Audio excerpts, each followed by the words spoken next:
What do you expect from yourself?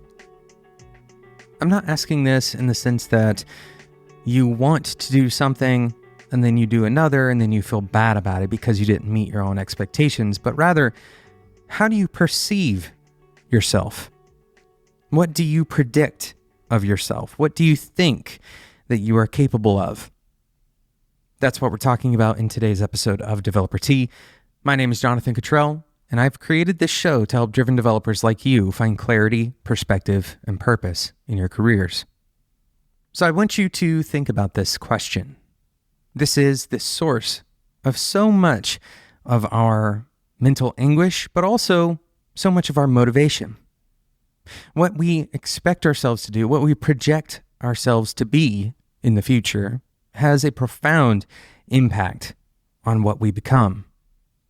And it's not just true of ourselves, but also of others' perceptions of us.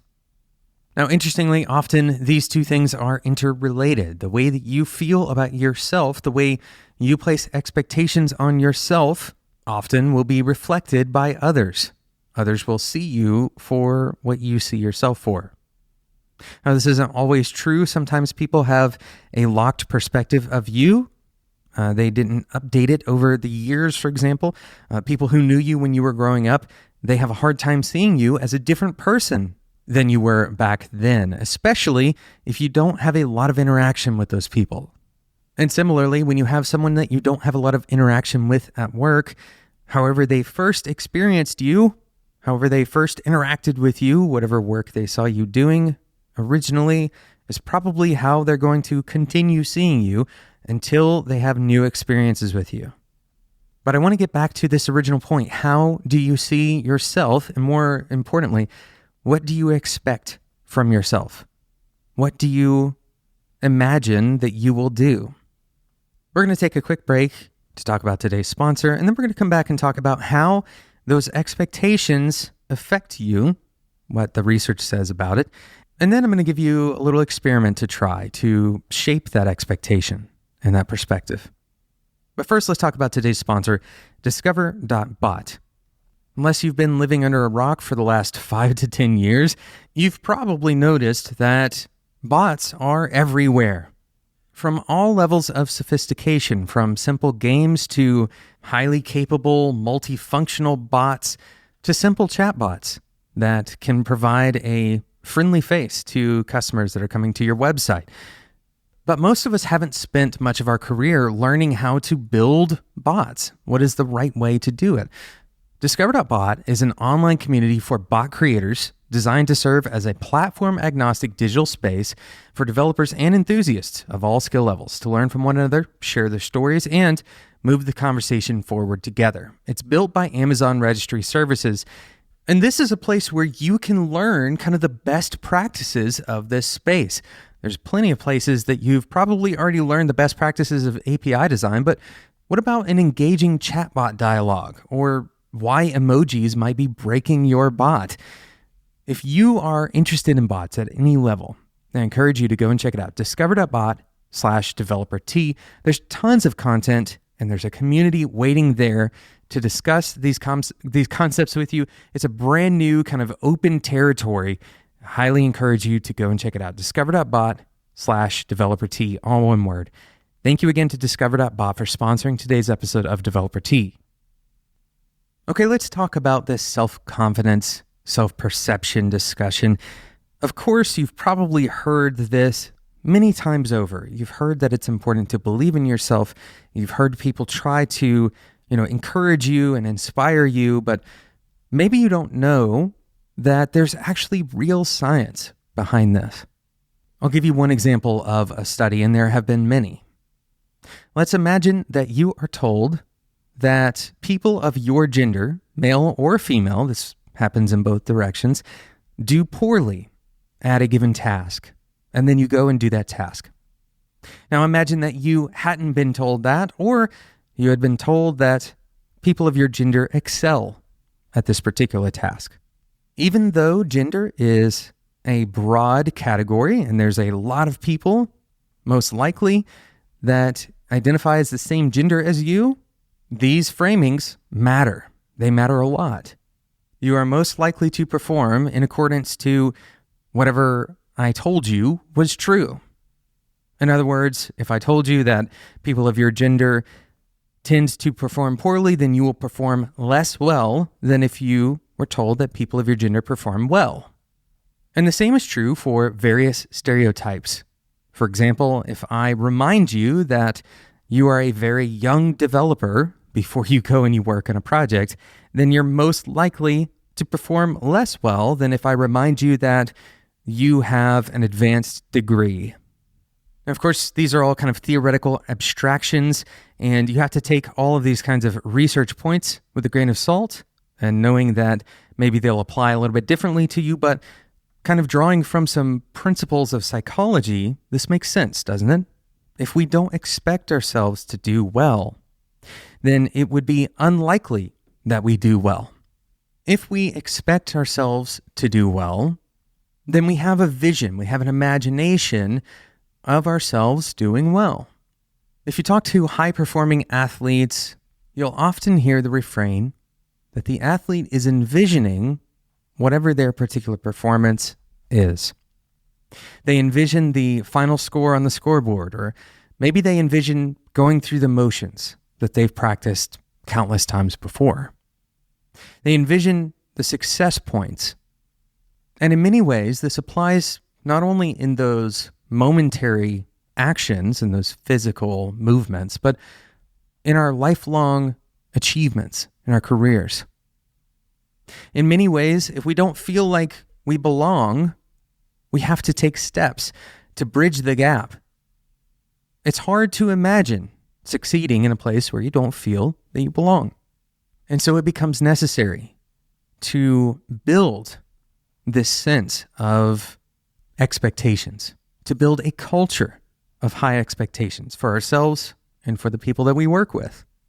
Now, I want to be very careful and very sensitive to the tendency to create high expectations that turn into stress or guilt or some other kind of negative emotion.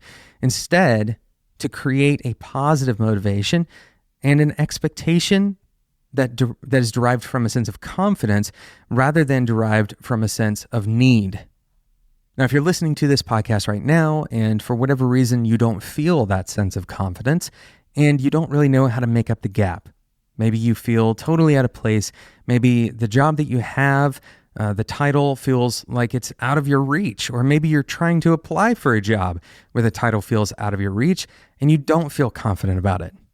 Well, here's my recommendation, and it's going to sound overly simplified, but once again, this is based actually on research.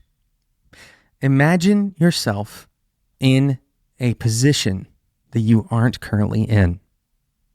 Don't imagine the version of you today and putting yourself into that position, but instead, imagine that you already are that thing. Imagine that you already have that title, that you already have a successful project in front of you, that you've already solved the problem. In many regards, this is similar to a pre-mortem, but it's kind of the opposite. It's a pre-success mortem, if you want to call it that, where you put yourself into the emotional and mental state of having succeeded. And the relevant research here comes from a study where gender was related to performance, and one gender was instructed to imagine themselves, this is women instructed to imagine themselves as the stereotypical male.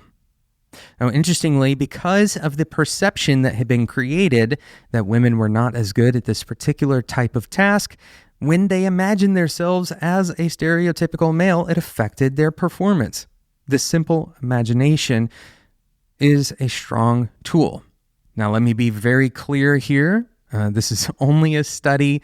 That is not my recommendation. I'm not telling women who are listening to this podcast to imagine yourselves as a stereotypical male. That certainly is not generalizable. What I am telling you to do is imagine yourself as one of the people who belongs in that group, in that successful group that you have in your mind. And here's the great news. In that same study, when you take into account confidence, then all differences between gender evaporated entirely. And so what you believe about yourself in that particular study was the determining factor of your success. Now fill in the blank. There may be something else that you think is holding you back. Maybe it's a lack of experience. Maybe it's a lack of education. Maybe it's a lack of connections, or even a location that you live in the world. All of these factors could create for you a mental picture that doesn't include success. And what I'm challenging you to do is to kind of discard that thinking just as a thought experiment. This isn't a permanent thing where you have to say, okay, forever and always, I'm not going to pay attention to my lack of experience. We're not trying to create fake levels of confidence where you just deny things that are true about yourself, but rather trying to give you the feeling of confidence, the perspective of confidence.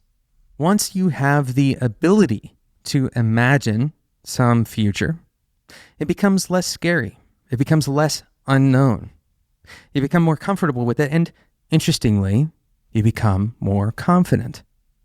And I really hope that this confidence cycle can play out for you, that as you begin to imagine yourself doing better and better, doing more of the things that you want to do in your career, that imagination actually empowers you to seek after those things and ultimately to develop the confidence that you need to take steps towards those eventual goals.